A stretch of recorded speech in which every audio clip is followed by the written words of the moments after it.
رابرت کیوساکی در راه‌های بهره‌گیری از هوش مالی 1 میلیاردر واقعی میگوید همه تفاوت‌هایی داریم.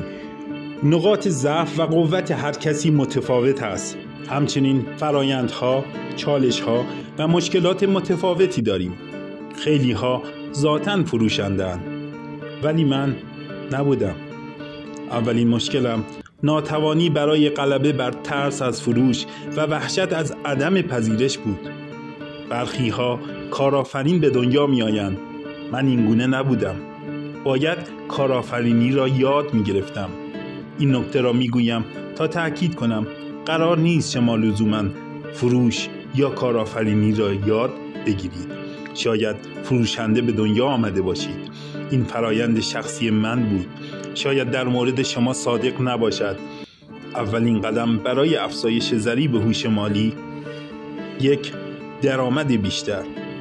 تصمیم گیری برای انتخاب بهترین روش مناسب برای کسب درآمد بیشتر در مورد خودتان است. اگر فکر می کنید باید پزشک شوید، خود را برای دانشکده پزشکی آماده کنید.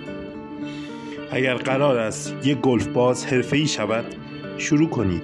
به عبارت دیگر، هدفتان را انتخاب کنید و سپس فرایند آن را نشانه بگیرید. همیشه به یاد داشته باشید که این فرایند از خود هدف مهمتر است.